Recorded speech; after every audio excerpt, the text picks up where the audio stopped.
चाहा मिले फिर मानुष कतनवा, भजन कराए भाई सत्संग धनवा। भजन कराए भाई सत्संग धनवा। संत शरण में मिलला तम ज्ञानवा, भजन कराए भाई सत्संग धनवा। भजन कराए भाई सत्संग धनवा। जानो दुर्लभ बा मानव शरीरिया, जानो दुर्लभ बा मानव शरीरिया। देवता भीतर से करे सब फिकरिया, देवता भीतर से करे सब फिकरिया। परिबा दोबारा नय संसधनवा, भजन करा ए भाई सत्संग धनवा। भजन कराए भाई सत्संग धनवा। भजन से चूका जो बहुत पछताया, भजन से चूका जो बहुत पछताया। 4 खान 84 लख योनि पाया, 4 खान 84 लख योनि पाया। दुनिया में भटकी ना युग युग परनवा, भजन करा ए भाई सत्संग धनवा। भजन कराए भाई सत्संग धनवा। जन्मो जन्म जीव करता जब बिनती, जन्मो जन्म जीव करता जब बिनती। नर्तन प्रभु के दया से हो मिलती, नर्तन प्रभु के दया से हो मिलती। आए हो देकर गर्भ से बचनवा, भजन कराए भाई सत्संग धनवा। भजन कराए भाई सत्संग धनवा। दुनिया का हर काम माना है करता, दुनिया का हर काम मानव है करता। सत्संग भजन को समय नहीं कहता, सत्संग भजन को समय नहीं कहता। आखिर चले नाही कवनो बहनवा, भजन कराए भाई सत्संग धनवा। भजन कराए भाई सत्संग धनवा। जय गुरु बंदे जी समुझाय कहते, जय गुरु बंदे जी समझाए कहते। सत्संग भजन सेवा दान जो करते, सत्संग भजन सेवा दान जो करते।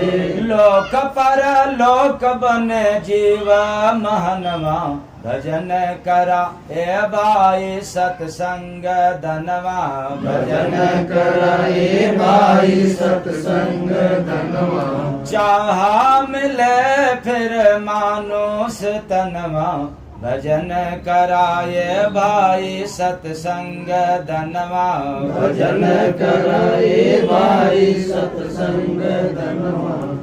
साहेब सबका, साहेब सबका। था भजन के बारे में भजन था, आज भी भजन के बारे में भजन हुआ।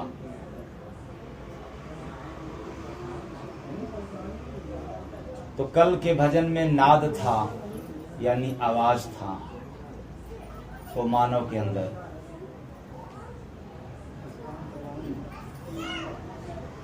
और आज भजन में दूसरी राज है। वो क्या कि चाहा मिले फिर मानुष का तनवा।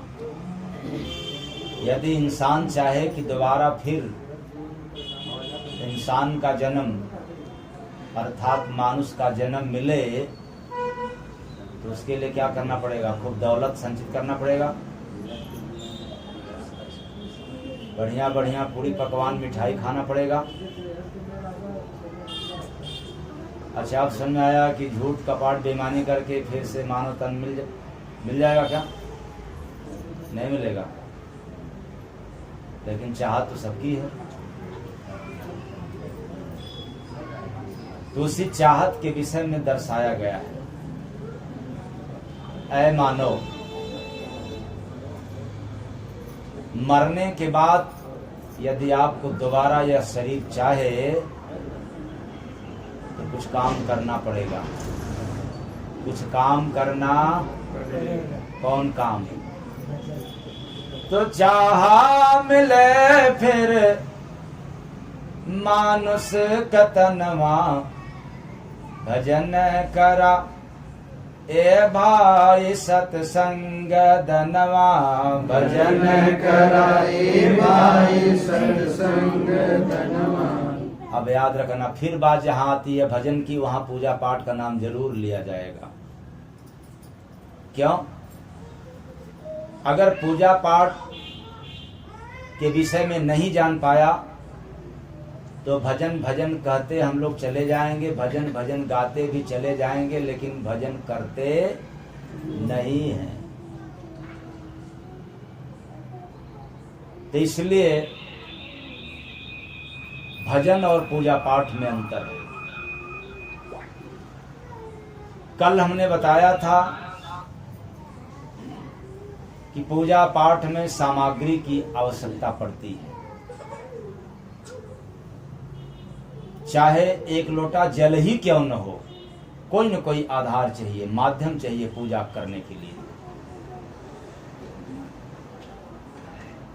जिसमें देह की आवश्यकता पड़ती है, मतलब हाथ पांव की जरूरत पड़ता है।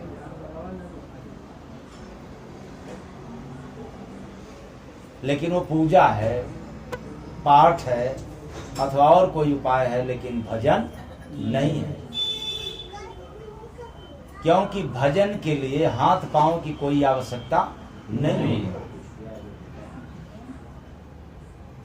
भजन के लिए तो जीभ की भी जरूरत नहीं पड़ती है, तो फिर ओट का क्या औकात, ओट का क्या काम? तो भजन करने के लिए आवश्यकता किसकी पड़ती है? श्वास की। किसकी? श्वास की। वो सभी के पास है। ऐसा कोई इंसान नहीं है जो ये नहीं कह सकता है कि मेरे पास श्वास नहीं है। श्वास की पूंजी सबको मिला है, चाहे हिंदू हो, मुस्लिम हो, सिख हो, ईसाई हो या कोई भी धर्म वाले हो, सभी को श्वास की पूंजी मिला है, कर्म के अनुसार। किसके अनुसार? कर्म के अनुसार। काम के अनुसार नहीं, कर्म के अनुसार। काम और कर्म में अंतर होता है, लेकिन आज काम और कर्म के विषय में नहीं जानना है। आज किसके विषय में जानना है? मानुष का तन, यानी दोबारा हमको चाहिए तो क्या करना पड़ेगा। तो पहले हम लोग याद रखें क्या कर रहे हैं। जब तक यह याद में नहीं होगा तब तक हम लोग भूले रहेंगे, भटके रहेंगे। तो एक मनुष्य दो चीजों से बनता है। एक मानव दो चीजों से बनता है। पहला भाग्य, दूसरा मेहनत। पहला क्या हुआ? भाग्य। दूसरा क्या हुआ? मेहनत। लेकिन भाग्य सबकी नहीं होती, भाग्य सबके पास नहीं होता, और मेहनत सबसे नहीं होती। ये दोनों नहीं होता एक साथ। क्योंकि 1 कुंटल ओजन उठाने वाले के पास 1 कुंटल का सामान नहीं रहता, और जिसको 1 कुंटल खरीदने की सामर्थ्य है उसके पास 1 कुंटल का वजन उठाने की सामर्थ्य नहीं होता। ये दोनों साथ नहीं होता। इसका मतलब क्या हुआ? किसी का भाग्य अच्छा है तो भाग्य में भूल गया, मेहनत ही करना भूल गया, कर्म ही करना भूल गया। ये बड़ी विडंबना है संसार की। मानव, आज का जो मानव है, किसी मनुष्य की बुराई को बताना आम लोगों की पहचान है। इसके लिए पहचान देने की आवश्यकता नहीं है। किसी भी व्यक्ति की बुराई को बताना है, ये तो आम लोग का काम है। लेकिन बुराई में अच्छाई को ढूंढना, ये तो खास लोगों की पहचान है। तो आप लोग बताएं, आम लोग हैं कि खास लोग हैं? बड़ा गड़बड़ हो गया। देवियों, आप लोग आम लोग के खास लोग?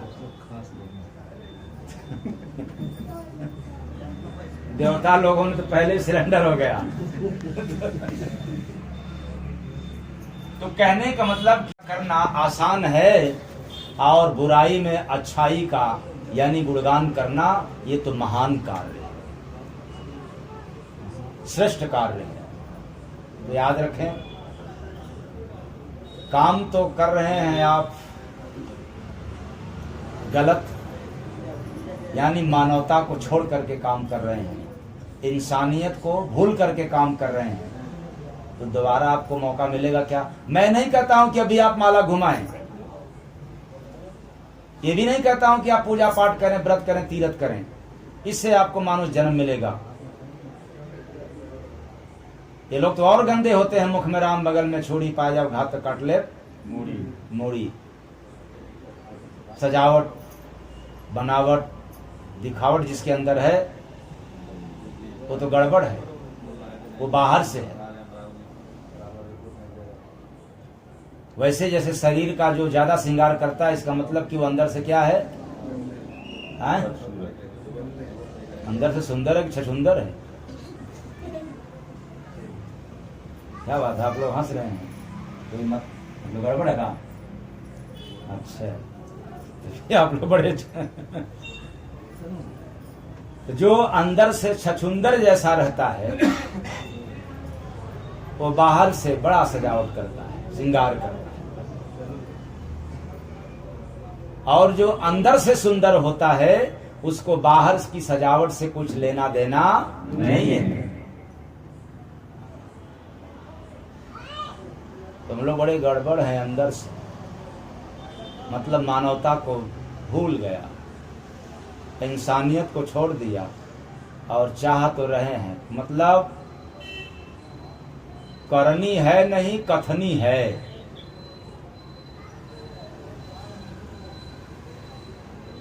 तो कैसे काम चलेगा? मानुष जन्म इस तरह से नहीं मिला है। मतलब कोई मानव ये सोचे कि मैं अपने कर्म के बाद दौलत पाया हूं, तो इतना कर्म आपका अच्छा नहीं है, इतना महान नहीं है कि आपको मानव जन्म मिल जाए, और फिर इतना भी बुरा कर्म नहीं है कि आप मानव कर्म को सुधार न पाए। इसका मतलब यह हुआ कि यह मानुष जन्म को पाने के लिए आपकी कर्म नहीं, परमात्मा की कृपा हुआ, तब क्या मिला? मानुष का जन्म। अब इस बात को यदि प्रमाण के तौर पे जानना चाहते हैं तो प्रमाणित है। गोस्वामी दास जी ने लिखा है रामचरितमानस में। वो क्या? बड़े भाग्य मानुष तन पावा पावा, सुर दुर्लभ सद ग्रंथनि गावा। गोस्वामी दास जी यहाँ भी चालाकी कर दिया कि देखो मैं ही नहीं कह रहा हूं, सुर दुर्लभ,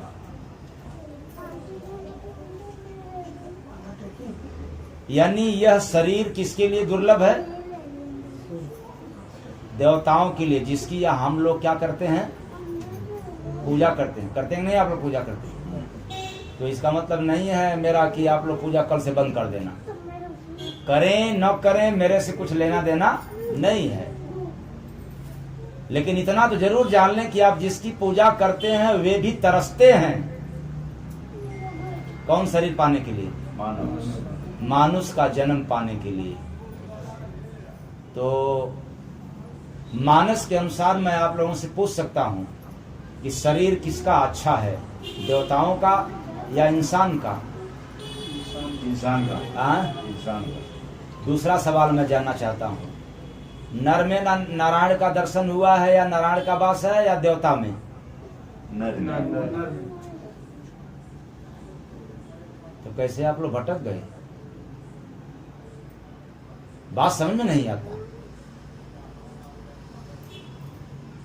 इंसान का जन्म पाने के लिए देवता लोग भी तरसते हैं, इसलिए गोस्वामी दास जी ने लिख दिया है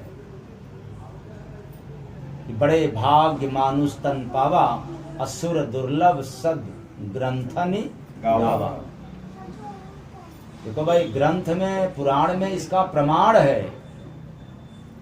अब आपको पढ़ने न आए, समझने न आए तो अलग बात है, लेकिन लिखित है। अब यहां पर समझना है कि यह बड़े भाग्य मानुष तन पावा। तो आप लोग क्या समझ जाते हैं कि मानुष का तन बड़ा भाग्यशाली है, बड़ा कीमती है। कहाँ कीमती है? कौन कहता है कि यह मानव तन कीमती है?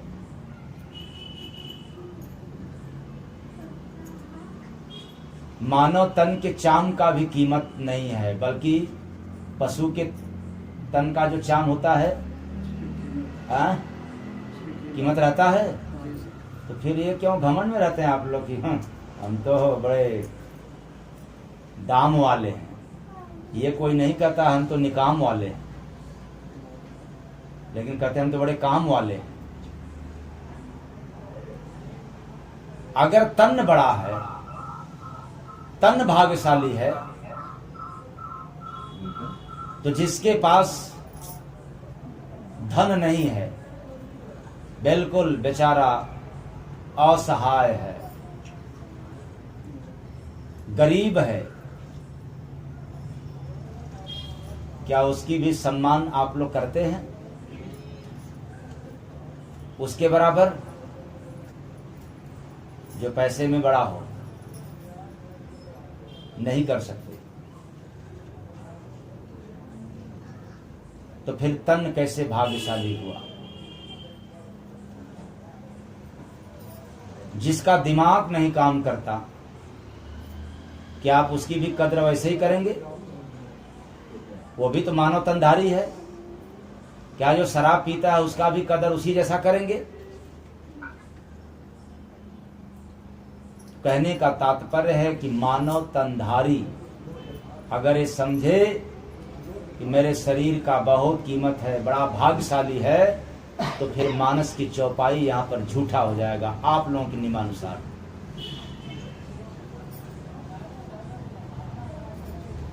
क्योंकि तन बड़ा नहीं होता, इसलिए तन भाग्यशाली नहीं होता। क्योंकि तन तो मुर्दा है। और गोस्वामी दास जी इतनी बड़ी चूक करेंगे कि इतने संत फकीर धरा पे आए, सबने शरीर को कहा कि ये नश्वर है, ये मुर्दा है। भला बाबा गोस्वामी दास जी कैसे कह देंगे कि ये मुर्दा जो है सबसे भाग्यशाली है? नहीं, इस मुर्दा में जो जिंदा आया है वो सबसे भाग्यशाली है।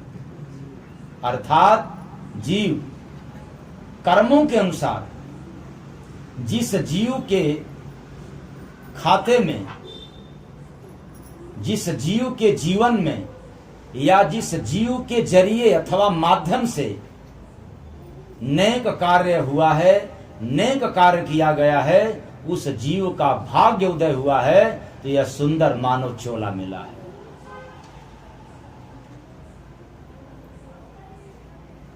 तो भाग्यशाली कौन हुआ, जीव या तन? जीव। तो बड़े भाग्य मानुष तन पावा। तो मानुष का तन कौन पाया, इंसान पाया कि जीव पाया? जीव। लेकिन बड़ा अफसोस है कथाकारों से, आचार्यों से और शंकराचार्यों से, ये जितने लोगों को धर्म के नाम पर पदवी मिल गई, तो पहले तो जान लें कि पदवी से परमात्मा मिलता नहीं है, पद को मिटाना पड़ता है। जिसको पद मिला वो भगवत प्राप्त नहीं हो सकता, क्योंकि वो तो पद को बचाने में, पद को संभालने में ही अपना जीवन बर्बाद कर रहा है। तो ऐसे ज्ञानी लोगों ने मानस की चौपाई का अर्थ में अनर्थ लगा दिया। मुर्दे को कह देते हैं कि ये बहुत भाग्यशाली है, क्योंकि उनको मुर्दा वाला ज्ञान है, जिंदा होने का, अमर होने वाला ज्ञान उनके पास नहीं है। तो इसलिए आत्मा का भाग्य बड़ा हुआ, तो इसको मिल गया सबसे बड़ा मकान, यानी सबसे सुंदर मकान। तो आत्मा के लिए मकान क्या है, मनुष्य का शरीर। तो बड़े भाग्य मानुष तन पावा, असुर दुर्लभ सद ग्रंथन गावा। क्योंकि देवता भी तरसते हैं कि हमें भी मनुष्य का तन मिल जाए। इसलिए भगवान राम को भी काम सफल करना था, तो किस शरीर में आना पड़ा, मानव। तो देवता के भी शरीर में आ सकते थे भगवान राम, लेकिन नर रूप में आए जब उनको लीला करना था। और आप लोग तो कहते हैं लीलाधारी हैं, माँ जगदम्बा, ब्रह्मा, विष्णु, महेश, यही ना आप लोग कहते हैं। लेकिन भगवान को भी लीला करना पड़ा, तो ब्रह्मा, विष्णु, महेश के तन में नहीं आए। किस तन में आना पड़ा, मानव तन। और भगवान कृष्ण को लीला करना हुआ तो किस शरीर में आए, मानव। इसका मतलब कि भगवान जब जब भी आते हैं धरती पर कुछ लीला करने के लिए, कुछ कार्य करने के लिए विशेष, तो किस शरीर में आते हैं, मानव। दिमाग, वरना फिर भूल जाओगे।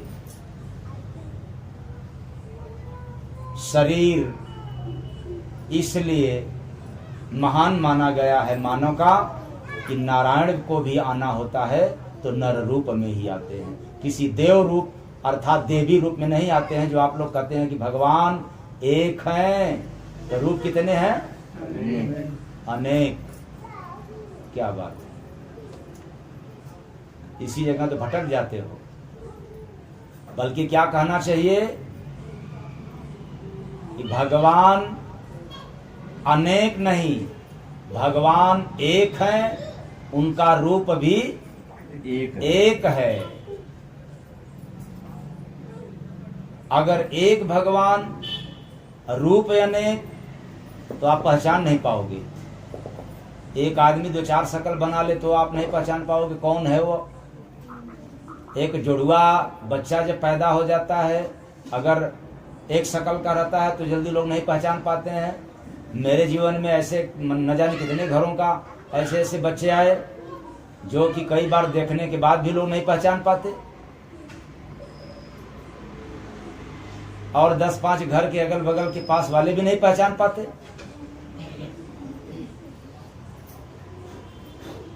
तो फिर बताएं, अगर भगवान अनेक रूप में हो जाएंगे तो आप कैसे पहचानेंगे, आपकी श्रद्धा बिखर जाएगी। नहीं टिक पाएगा। इसलिए भगवान एक तो रूप भी एक है। अब जितने नाम उतने रूप, तो फिर भगवान कहां से हो सकते हैं? हाँ, भगवान का अंश उनमें है, लेकिन भगवान नहीं। जैसे दूध,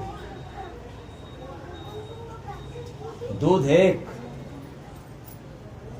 चाहे 1 पाव, 1 लीटर, 1 क्विंटल अथवा कितने भी, अरूप एक।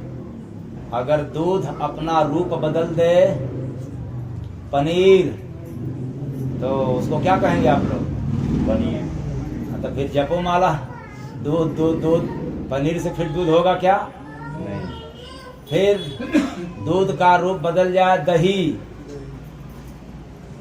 नाम भी बदल गया और रूप भी बदल गया, गुण भी बदल गया।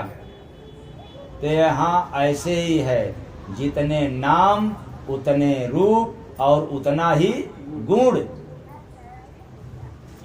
और हम लोग इसी में आकर के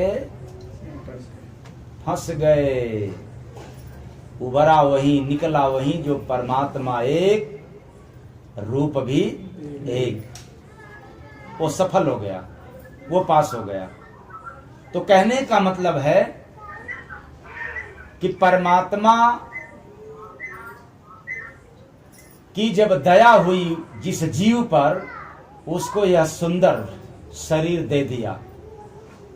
इसलिए फिर से गोस्वामी दास जी के लेखनी पर पहुंचे, कबहू करि करुणा नर देही। कभी भी जिस जीव पर अकारण, कोई कारण नहीं कि आप बहुत बढ़िया काम किए हो, बढ़िया काम तो इंसान के जन्म में नहीं कर पा रहे हैं, तो फिर बताओ, अगर एक कभी भैंस के तन में गया होगा तो बढ़िया काम किए होंगे क्या? कभी न कभी यह जीव सूर्या के भी तन में गया होगा, कभी गधा के भी शरीर में गया होगा, और जाने आने वाला जीव ही है, देह तो है नहीं, देह खत्म हो जाता है। तो आने जाने वाला जीव जब मानव का तन पा करके, जिसके अंदर मानवता नहीं हो सकता, तो क्या आपके ही करने पर खुश होकर के परमात्मा दिया है, या जीव के ऊपर दया करके दे दिया एक बार मौका कि देखो अब तुम्हें मानव का तन दे रहा हूं जीवन सुधारने के लिए, मानव का तन जीवन सुधारने के लिए दे रहा हूं। अगर अब की सुधार लिया तो बात बन गई, और नहीं सुधारा तो फिर लख 84 की धारा, फिर बहना पड़ेगा। वही बात मैं आप लोगों से कहना चाहता हूं कि जब मनुष्य की बुराई को बताना पड़ता है तो बड़े ही बिंदास आप लोग बोल देते हैं। ये तो आम लोगों की बात है, आम लोगों की पहचान है। लेकिन बुराई में अच्छाई ढूंढना ये तो खास लोगों की पहचान है। इसलिए मानव शरीर पाए हैं तो कुछ खास काम कर लें, यानी मुख्य काम कर लें। सिर्फ काम ही न करें, काम तो सारी दुनिया करती है, काम तो दीमक भी करते, इंसान भी कर रहा है। तो दीमक के काम में नुकसान है कि फायदा है? नुकसान है। तो आपके काम में कितना फायदा है? तनख्वाह मिलेगा। अर्थात मानव के काम में कितना फायदा है? बस केवल अपने पेट के लिए, अपने भले के लिए, यानी आंख नाक मुख के भलाई के लिए। और इसके अंदर जो जीव है इसे कुछ लेना देना नहीं। अय चेतन प्राणियों, आपको अगर चाहत हो कि दोबारा यह देह मिले तो फिर इससे हट करके काम करना पड़ेगा। वो कैसे? राम राम है भोर की, राम रखेंगे खैर, अपनी सबसे मित्रता नहीं किसी से है। इतना ही नहीं, सारे साथी काम के, सबका अपना मोल, जो संकट में साथ दे वो सबसे अनमोल। अनमोल। ये गुण पाया जाता है। फूट डालो राज, तो आप लोग किस में है? फूटने वाले में है कि जुड़ने वाले में? टूटने वाले।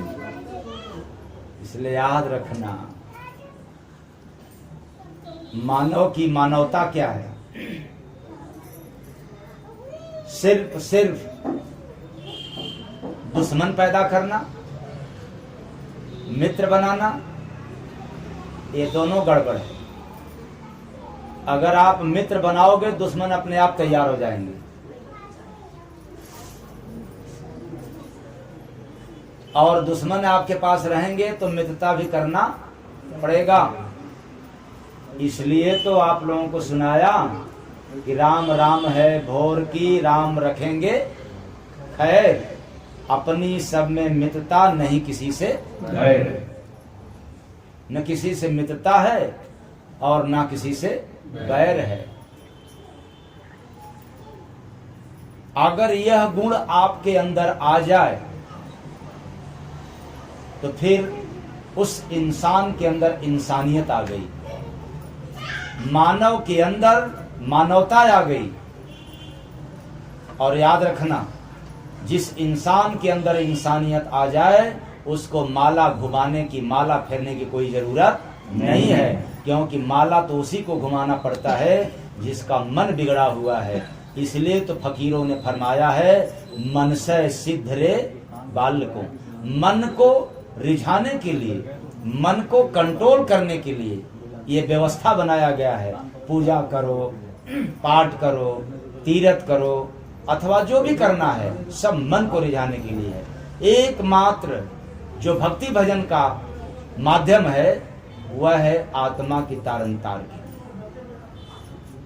किसके कल्याण के लिए? आत्मा की कल्याण के लिए। तो बात अपने मुद्दा पर कि मनुष्य का शरीर चाहिए, तो ये मत समझना कि मैं अच्छा खासा पूजा पाठ कर रहा हूं तो हमें मनुष्य का शरीर मिल जाएगा, कभी नहीं मिल सकता। और ये मत समझना कि मैं इतना मंदिर बनवा दूं और मस्जिद बनवा दूं कि मुझे क्या मिल जाए, और इतना दान पुण्य कर दूं कि फिर क्या मिल जाए।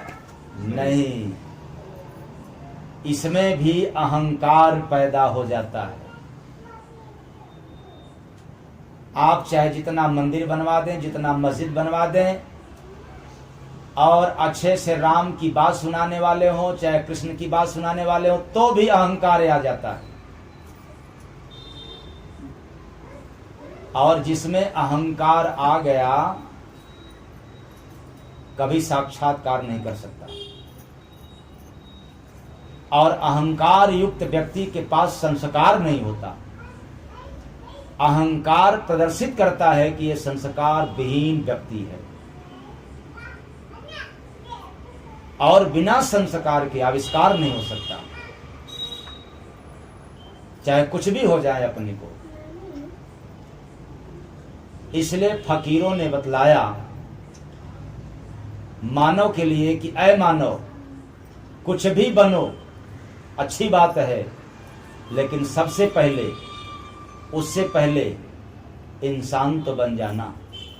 क्या बन जाना? इंसान। इसका मतलब कि इंसान बनना बहुत कठिन काम है, क्योंकि इंसान बनने के लिए डिग्री की आवश्यकता नहीं है, लेकिन कोई पद पाना हो तो डिग्री की जरूरत है। ये तो बड़ा मुश्किल काम है। क्या करना पड़ेगा कि हम इंसान कहलाएं, इंसान बन जाएं? तो ही बात आ गई जो मैं कहा था कि बुराई में अच्छाई ढूंढना खास लोगों की पहचान है। इस संसार में सभी लोग बुराई को देखते हैं, और मैं तो कहता हूं उसी की आंख बुराई को देखता है जिसकी आंख खुद ही गंदी है। क्योंकि चश्मा यदि काला पहनेंगे तो प्रकाश कैसा दिखेगा? काला दिखेगा। तो सचमुच में वह प्रकाश काला होता है? नहीं। अच्छा, अगर चश्मा पीला पहन लिया तब? पीला पीला दिखेगा। क्या वह प्रकाश पीला रहता है? नहीं। नीला पहन लिया तब? नीला। तो दोष किसका है, प्रकाश का है कि चश्मे का? चश्मे का। तो मनुष्य के पास जो चश्मा है वही क्या है? गंदा है, भिन्न भिन्न मॉडल का है। ये शौकिया चश्मा पहनना चालू कर दिया। मुझे याद आ रहा है कि और पत्नी भी, बाप बेटा में, बेटा भी बाप में, भाई भाई में, और पड़ोसी में कम से कम एकाग अच्छाई का भी बखान करते रहें। तो मैं दावे के साथ कहता हूँ, अच्छाई का बखान करोगे तो अच्छा बन जाओगे, पहचान आपकी बढ़ जाएगी। और बुराई की बात बतलाओगे तो कर भला तो कर बुरा तो फिर से याद रखना, कर भला तो कर बुरा तो आप लोग क्या करेंगे? कल से भलाई वाली बात बोलेंगे कि बुराई वाली? तो चाहा मिले फिर मानुष कतनवा। अभी मैं नहीं कह रहा हूं भजन भक्ति के लिए, पहले इंसान तो बनो। चाहा मिले फिर मानुष कतनवा, भजन कराए भाई सत्संग धनवा। भजन कराए भाई सत्संग धनवा। इसलिए कभी भी आपकी कोई बुराई करे, निंदा करे तो घबराना मत।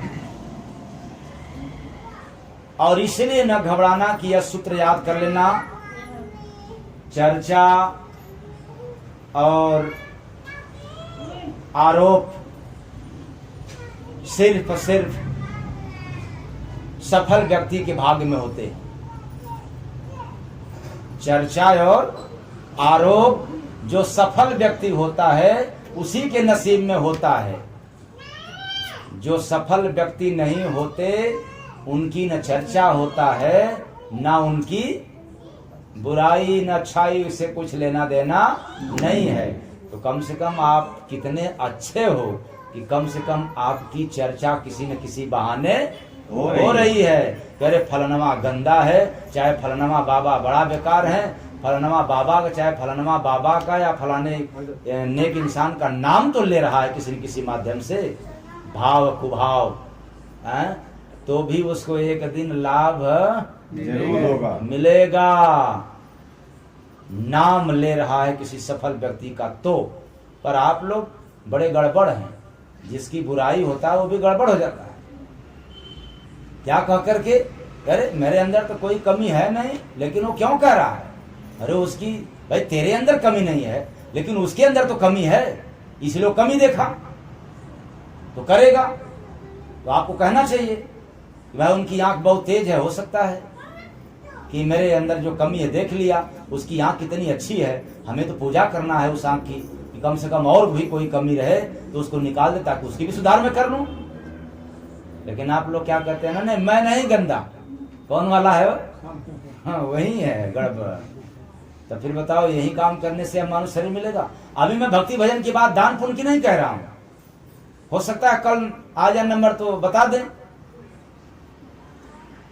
लेकिन पूजा पाठ तीर्थ व्रत दान पुण्य करने से पहले आपको क्या बनना पड़ेगा? मानवता, यानी मानवीय गुण जो आपके अंदर होना चाहिए वो नहीं है तो न आप पूजा कर सकते हैं, न पाठ कर सकते हैं, न भगवान का नाम ले सकते हैं। और लेंगे तो वही बात जो मैं बार बार कहता हूं कि मुख में राम बगल में छुरी, अब पायजाब घात काट ले मूड़ी। इसलिए ये मिला है अवसर इस बार क्या करने के लिए। अंत कहते ना कोई पतिया लुगैया बस सैया होके जाए लुगैया बस होके जाए लुगैया बस। अगर मात्रा कम हो रहा हो तो लुगैया बस सैया होके जाए हो लुगैया बस सैया होके जाए। तो ये बात बड़ी उल्टी है। मानव शरीर रूपी नगर में यह जो चित्त वृत्ति रूपी नारी है, लुगैया मीन्स लुगाई मीन्स और तो चित्त वृत्ति रूपी नारी के बस में हो करके यह जो आत्मा रूपी पति आखिर यमलोक में चला जाता है। सैया कौन? जीव। नारी कौन? चित्त वृत्ति। तो पुरुष बेचारा नारी के अधीन होकर के कहां चला जा रहा है? यमलोक। तो पुरुष कौन? आत्मा। और नारी कौन? चित्त वृत्ति। इसलिए आंखों देखा संत कहते ना कोई पतिया लुगैया बस सैया होके जाए लुगैया बस सैया होके जाए। तो इस घटना को संत रूपी मसीहा अनुभव रूपी आंख से देख करके कहते हैं, लेकिन यह संसारवासी ज्ञानी मनुष्य मानते नहीं है कि हैं ये कैसे हो सकता है। हमारी चित्त वृत्ति तो बहुत सुंदर है, इसलिए गलत बात है महात्मा लोग जो कहते हैं, जबकि ठीक गलत सिद्धांत उनका है। सबकी चित्त वृत्ति गड़बड़ होती है, उसी चित्त वृत्ति के अधीन जो है यह जीव का दुर्गति हो जाता है। और चित्त वृत्ति में सुधार हो जाए तो फिर इसी जीव को सद्गति प्राप्त हो जाए। तो यह जब तमाशा देखे भाई पुरुष बना है नारी, या जब तमाशा देखे भाई पुरुष बना है नारी। तो देखे हैं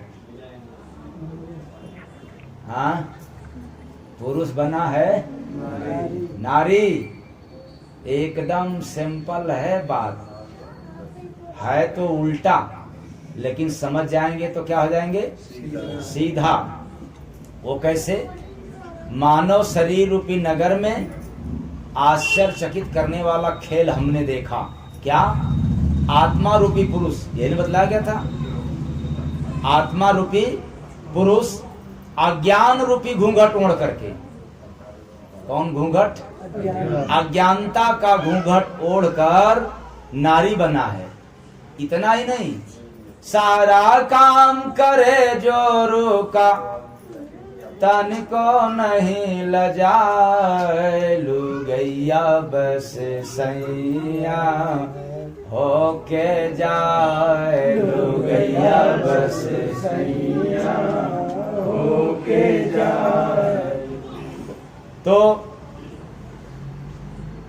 चित्त रूपी जोरू का कहा सारा कुकर्म रूपी कार्य करता है, और ऐसा करने में उसे जरा भी शर्म महसूस नहीं होता। यानी आत्मा को बेईमानी करना, चलो अब तो करना चलना ही पड़ेगा ना, क्योंकि जीव है तभी देह हिलेगा, और जीव नहीं है तो देह नहीं हिलेगा।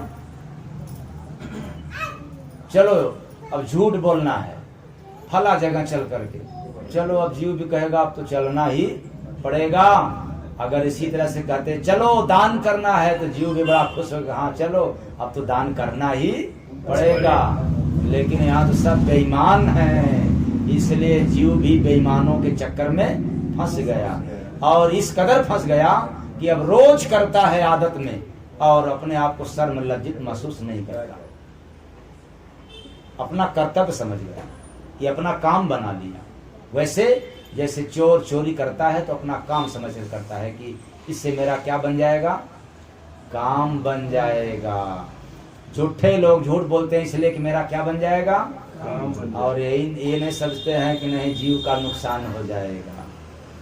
तो एक तमाशा और भी देखा नदी में लागल आगी, एक तमाशा और भी देखा नदी में लागल आगी। देखे हैं क्या आप लोग? हाँ, नदी में आग लगते हुए देखा है? नहीं देखा बच्चों? मास्टर लोग नहीं पढ़ाए, टीचर लोग नहीं पढ़ाए, क्योंकि ये टीचरों के बस की बात नहीं है। बड़े बड़े साधुओं मठाधीशों के बस की बात नहीं है, तो टीचर माने क्या होता है? ये पढ़े लिखे वालों के बस की बात नहीं है। वो क्या, मानव शरीर रूपी नगर में एक और अजब खेल हमने देखा। जो मैं देखा वही आप लोगों को बता रहा हूं, और जो नहीं देखा उसको मैं कभी नहीं कह सकता। जैसे आप लोग नहीं देखे हैं इसलिए कह रहे हैं कि नहीं देखा, और हमने देखा इसलिए मैं क्या कह रहा हूं कि देखा। तो कहां देखा? मानव शरीर रूपी नगर में हमने एक ऐसा और अचंभित करने वाला खेल देखा कि श्वास रूपी नदी में, कौन नदी? जैसे नदी में निरंतर पानी का बहाव रहता है, चलता रहता है दिन रात, वैसे मनुष्य के शरीर में भी नदी दिन रात चल रहा है, बह रहा है। वो कौन है? श्वास। तो श्वास रूपी नदी में विषय रूपी आग लगा है। कौन आग? विषय। विषय रूपी आग लग गया है, और वह भी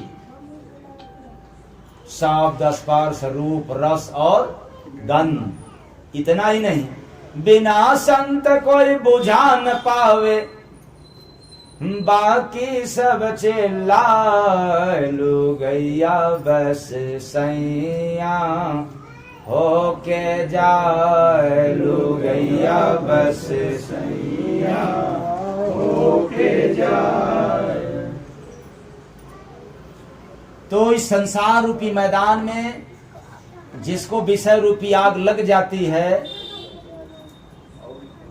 तो कोई बुझाने वाला नहीं होता। संत रूपी मसीहा का ही यह कार्य है बुझाने का। लेकिन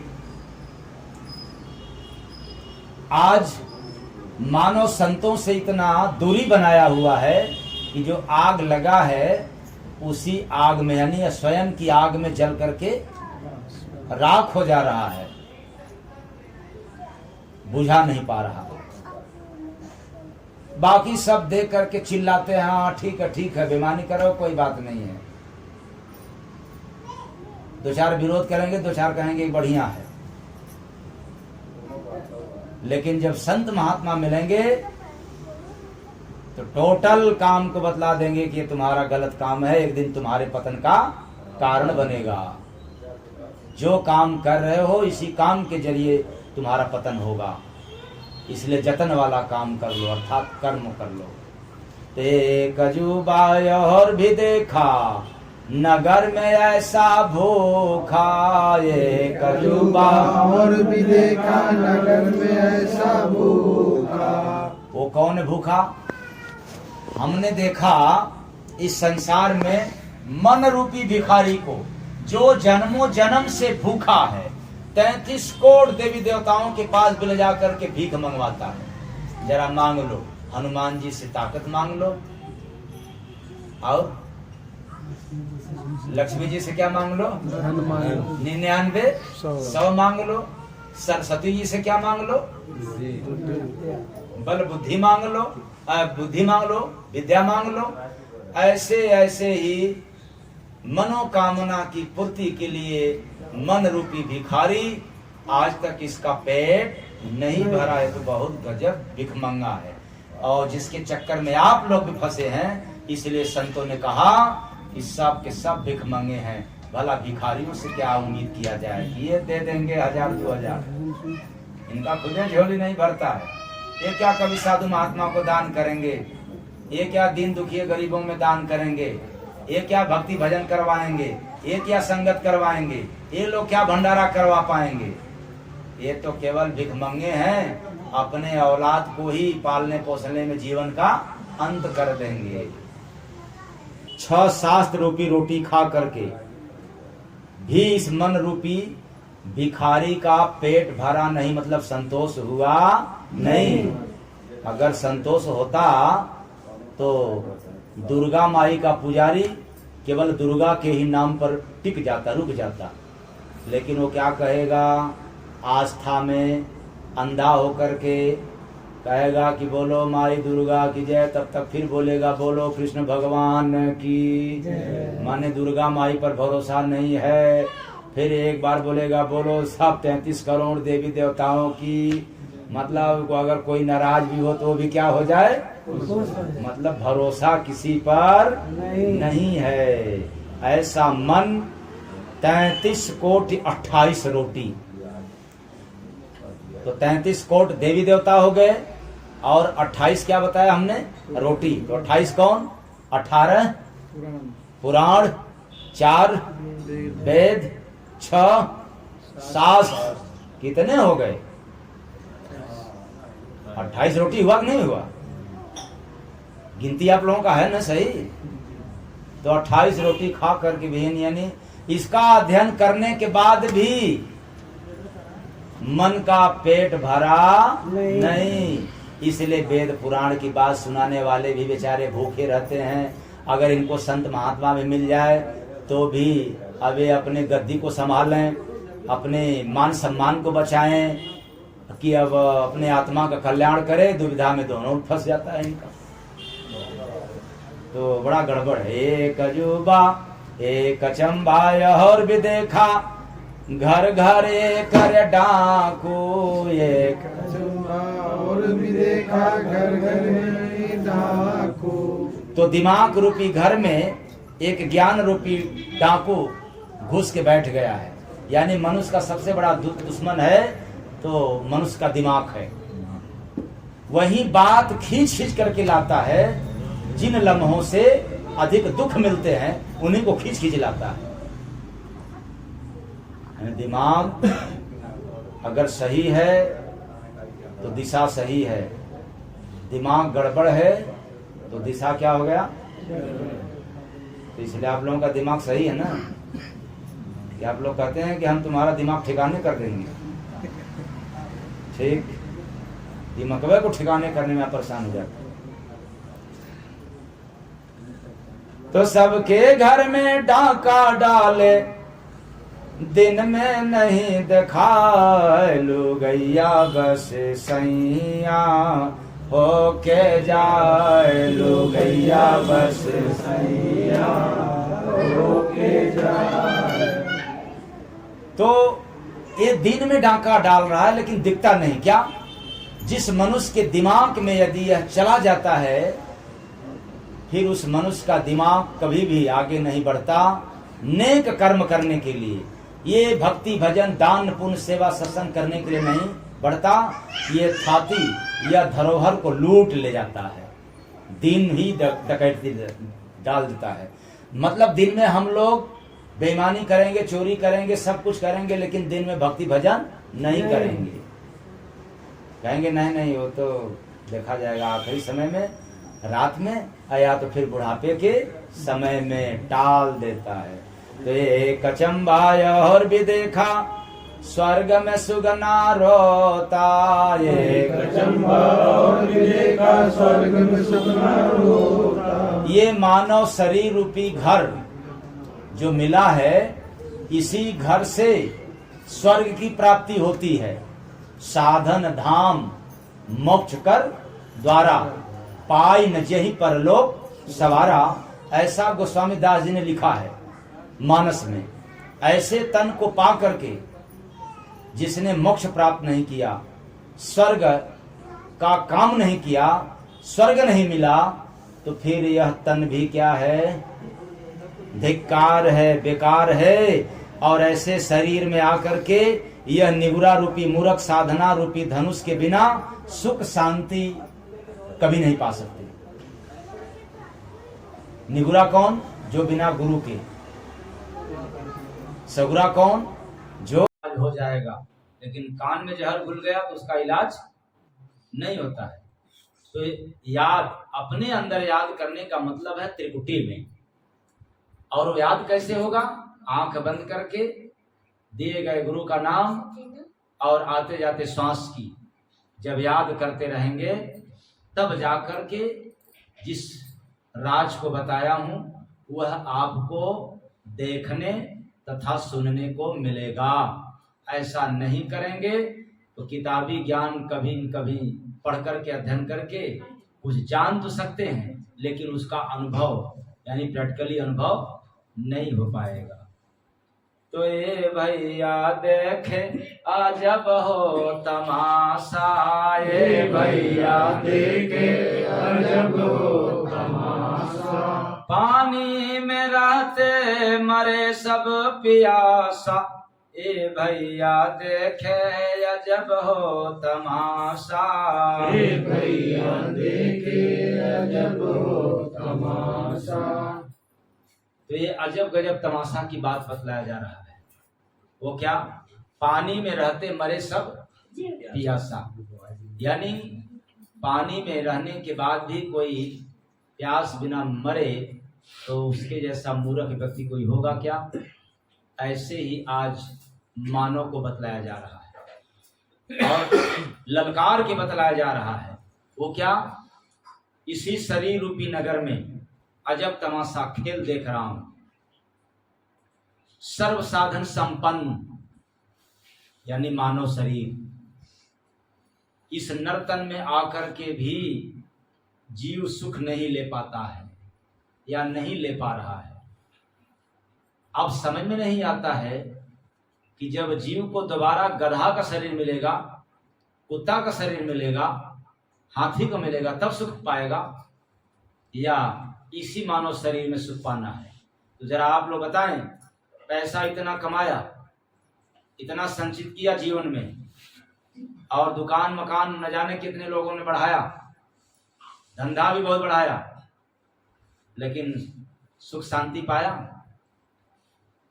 कि क्रांति ही क्रांति है?